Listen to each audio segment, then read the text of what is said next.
अगर आप एक यूपीएससी एस्पिरेंट हैं, देन डेफिनेटली आपको पता होगा कि अभी यूपीएससी के अंदर क्या कंट्रोवर्सी चल रही है। एस्पिरेंट अपनी डिमांड को रख रहे हैं और ये डिमांड अपनी जगह पे जायज़ है।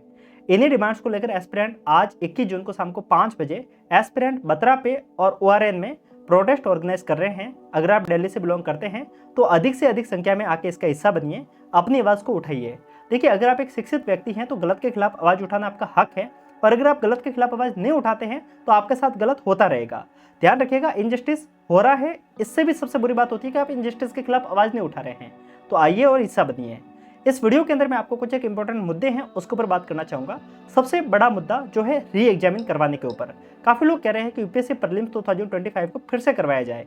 इवन मैं अभी यूट्यूब पे देख रहा हूँ, बहुत सारे ऐसे न्यू क्रिएटर, इवन जो यूट्यूब पे पहले से है भी नहीं, अभी इस प्रोटेस्ट को लेकर मैं देख रहा हूँ काफ़ी लोग न्यू वीडियो बना रहे हैं और लोग उसके ऊपर भर भर के उसको देख भी रहे हैं।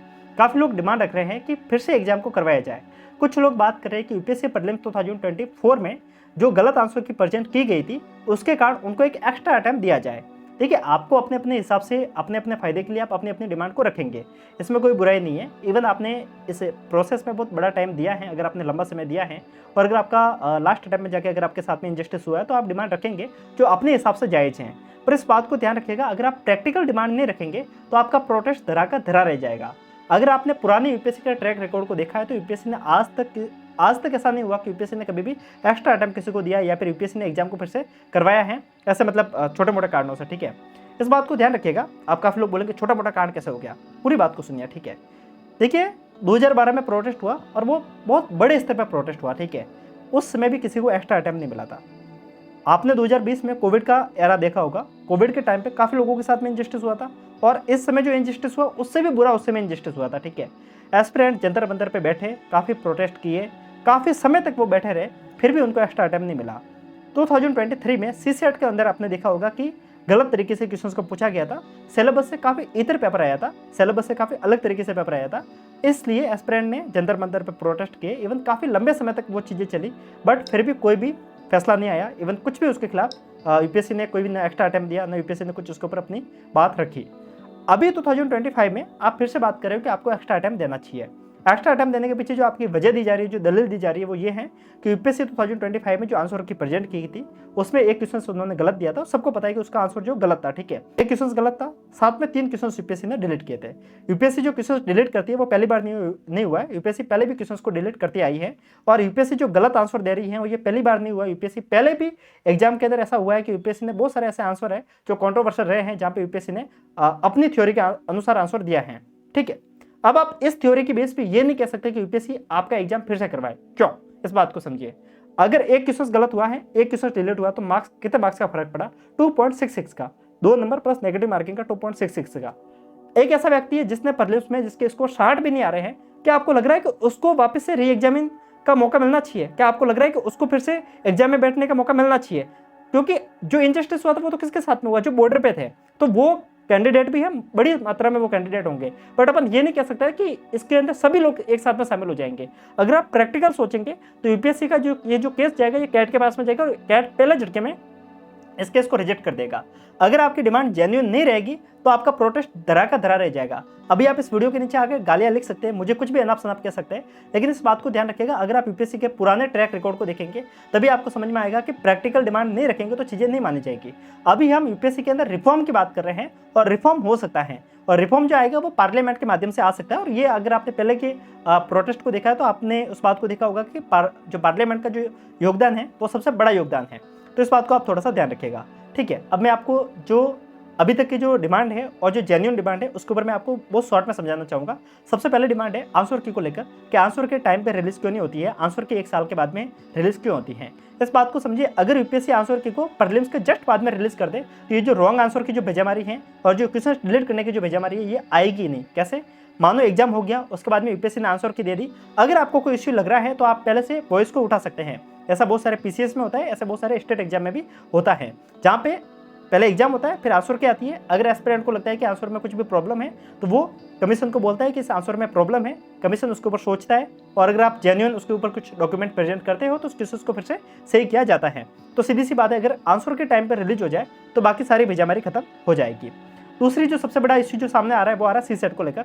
सीसेट सिलेबस के अकॉर्डिंग क्यों नहीं है? लाइक 10th के जो सिलेबस के अंदर जो मैथमेटिक्स मेंशन है वो 10th के सिलेबस के अकॉर्डिंग है, और जो क्वेश्चन पूछा जा रहा है वो आउट ऑफ द लीग पूछा जा रहा है, तो इसके ऊपर बात रखनी चाहिए। तीसरा जो सबसे बड़ा इश्यू होना चाहिए वो होना चाहिए हिंदी मीडियम के एस्पिरेंट को लेकर, कि जो यूपीएससी सीसेट में जो क्वेश्चंस पूछ रही है, इवन जीएस में भी जो क्वेश्चंस पूछ रही है, उसका इंग्लिश में ट्रांसलेशन कुछ और है, हिंदी में ट्रांसलेशन कुछ और है। हिंदी में ट्रांसलेशन गलत क्यों आ रहा है, इसके ऊपर आवाज उठनी चाहिए। एक डिमांड रखनी चाहिए, वो रखनी चाहिए सिक्योरिटी चेक को लेकर। अगर आप प्रीलिम्स का एग्जाम देने गए हैं तो आपने इस बात को देखा होगा कि वहाँ पे सिक्योरिटी चेक काफी वीक तरीके से होती है, आपका थंब इंप्रेशन नहीं लिया जाता है। इस बात को ध्यान रखिएगा, अगर आपका थंब इंप्रेशन नहीं लिया जाता है तो इसका मतलब वहाँ पे डमी कैंडिडेट के बैठने की शिकायत है। इंडिया के अंदर जितने भी एग्जाम होते हैं उन सभी एग्जाम में डमी कैंडिडेट की शिकायत देखी जाती है, सिवाय यूपीएससी में। अगर यूपीएससी के पास में इतनी हाई क्लास की टेक्नोलॉजी है जिसके माध्यम से वो डमी कैंडिडेट को पहले पकड़ रही है, तो उस टेक्नोलॉजी को यूपीएससी को सभी डिपार्टमेंट को देना चाहिए। अगर नहीं है तो सीधी सी बात है कि डमी कैंडिडेट बैठे जाते हैं, और इसको अपन साबित तो नहीं कर सकते, पर इस बात को तो कह सकते हैं ना कि सिक्योरिटी चेक के अंदर थोड़ा सा इश्यू है। दूसरी बात, अगर आप एग्जाम के अंदर बैठते हो तो आपने देखा होगा कि आपकी जो बुकलेट आती है उसके ऊपर कोई भी सील नहीं होती है, आपकी बुकलेट पूरी खुली होती है। माना कि वो लिफाफे में पैक आती है, बट स्टिल आपकी जो बुकलेट होती है वो खुली होती है। तो एक सबसे बड़ा इश्यू है कि बुकलेट को भी पहले से सील बंद होना चाहिए, ताकि पता रहे कि पहले से कोई पेपर लीक करना है या फिर पहले से किसी ने पेपर को खोला नहीं है।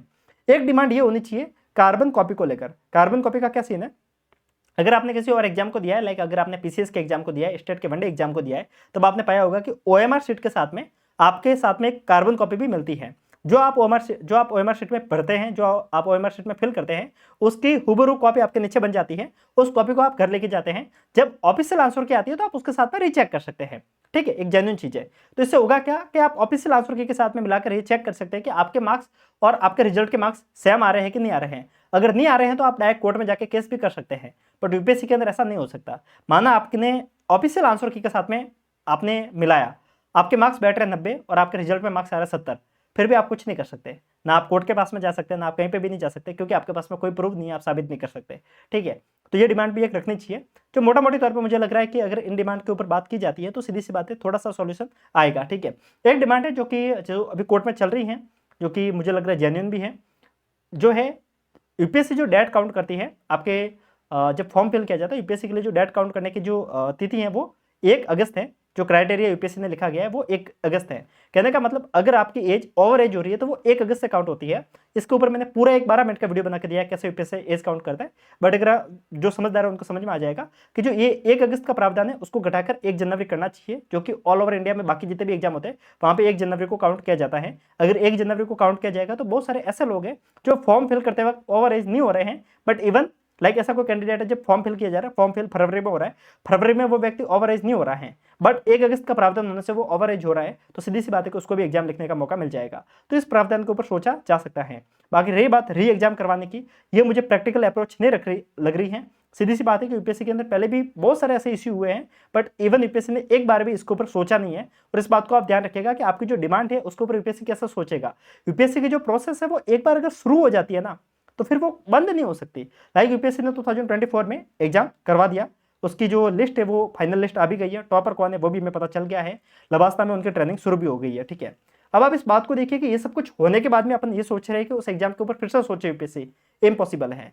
री एग्जामिन करवाने की बात छोड़ दीजिए, आप फालतू बात के ऊपर मत कीजिए बहस, क्योंकि अगर आप फालतू बात के ऊपर अगर आप वहाँ पे डिबेट करेंगे, फालतू बात को अगर वहाँ पे रखेंगे तो सीधी सी बात है कि आपका पूरा मुद्दा है वो इधर उधर हो जाएगा। काफी लोग इस बात से मेरे पे गुस्सा होंगे कि आप हमारे हक में बात क्यों नहीं कर रहे हैं। ठीक है, आपके हक की बात जायज है, मुझे पता है कि आपको एक्स्ट्रा अटेम्प्ट मिलना चाहिए, बट एस्पिरेंट की बात यूपीएससी नहीं सुनेगा। अब काफी लोग बोलेंगे एस्पिरेंट की बात नहीं सुनता तभी हम प्रोटेस्ट कर रहे हैं। आपके प्रोटेस्ट करने से भी यूपीएससी नहीं सुनने वाला। आप ये सोच रहे हैं कि आप सड़कों पर उतर जाएंगे, अगर आप भूख हड़ताल पर भी बैठ जाएंगे ना तो भी यूपीएससी नहीं सुनेगा। इस बात को आप ध्यान रखिएगा। और यूपीएससी एस्पिरेंट के अंदर इतनी हिम्मत नहीं है कि वो 2 या 3 महीने के लिए बैठ सके, क्योंकि यूपीएससी एस्पिरेंट सामान्यतः एक हायर क्लास से आते हैं। वो इतने मतलब आप काफी लोग बोलेंगे पर्सनल क्यों हो रहा है, आप कैसे किसी को चैलेंज कर रहे हो। मैं चैलेंज नहीं कर रहा हूं, वास्तविकता यही है कि आप 2 से 3 महीने नहीं बैठ सकते। आपने देखा होगा बीपीएससी में जो प्रोटेस्ट हुआ था उस लेवल पे प्रोटेस्ट तो हम कर ही नहीं सकते। ठीक है, क्योंकि वहां पे वो चाहिए, वो हिम्मत चाहिए कि आपको लाठी खाने की भी हिम्मत चाहिए। ठीक है, उस लेवल पे तो अपन कर नहीं सकते, और फॉर एग्जाम्पल अपन कर भी देंगे तब भी कमीशन हमारी बात नहीं सुनेगा। फिर आप बोलोगे फिर प्रोटेस्ट करने का मतलब क्या है। जब आप इस बात को करेंगे तो आपका मुद्दा नेशनल हाईलाइट में आता है। नेशनल हाईलाइट में आने से आपके मुद्दे को पार्लियामेंट में सुना जाता है, पार्लियामेंट में यूपीएससी की बात को सबसे पहले रखा जाता है। अगर पार्लियामेंट में इस बात को रखा जाता है तो रिफॉर्म के ऊपर एक कमेटी बैठ सकती है और कमेटी अपना फैसला सुनाएगी कि क्या क्या रिफॉर्म होने चाहिए।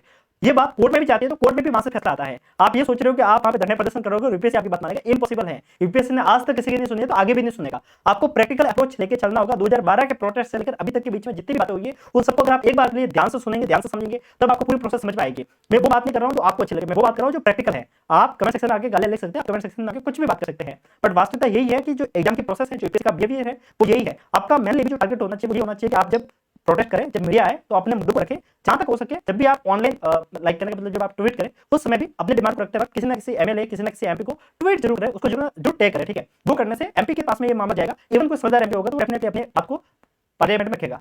अगर आप इस बात को समझते हैं कि पार्लियामेंट में आपके सोल्यूशन आएगा, तभी आप बात को समझ पाएंगे कि ये पूरी प्रोसेस कैसे जाने वाली है। आप ये मत सोचेंगे कि आप पूरे धरना प्रदर्शन कर देंगे, आप ये सोच रहे हो कि आप नारेबाजी कर लेंगे और यूपीएससी के सिर पे जो रहेंगे कि इम्पॉसिबल है। यूपीएससी कभी नहीं सुनने वाला है। दो तरीके होते हैं पार्लियामेंट, दूसरा तरीका है कैट, कहने का मतलब कोर्ट के माध्यम से, ठीक है। सीएटी के पास में जब मामला जा रहा है तो सीएटी के पास में जब मामला जाएगा, सीधी सी बात है यूपीएससी जो लॉयर लेके आएगा वो लॉयर हायर क्लास का लॉयर होता है, ठीक है। कोई ऐसा नहीं कि अपन थोड़ा मोटा लॉयर आएगा, उसके पास में जो दलील होगी वो हमसे स्ट्रॉन्ग दलील होगी, ठीक है। वो अपने बहुत सारे ऐसे फैक्ट होंगे जिससे मध्य समाज दलील को काट देगा। बट अगर हम जो रिफॉर्म की बात कर रहे हैं उसको काटने के लिए उनके पास साइड को तर्क को वो री एग्जामिन नहीं करवा के पीछे 100 तर्क दे सकती है, ठीक है। फिर भी आपको लग रहा है कि आप डिमांड रखेंगे, आपकी बात मान जाएगी, तो आपका स्वागत है। आपके खुद की सीधी सी बात है कि आपके पास में भी फ्रीडम है, कीजिए। आपको लग रहा है कि सोल्यूशन आ जाएगा तो। बाकी मुझे जो लग रहा था मेरा पॉइंट ऑफ व्यू था। आपका जो भी व्यू है कमेंट सेक्शन में लिख सकते हैं। मिलते हैं, तब तक के लिए नमस्कार, जय हिंद।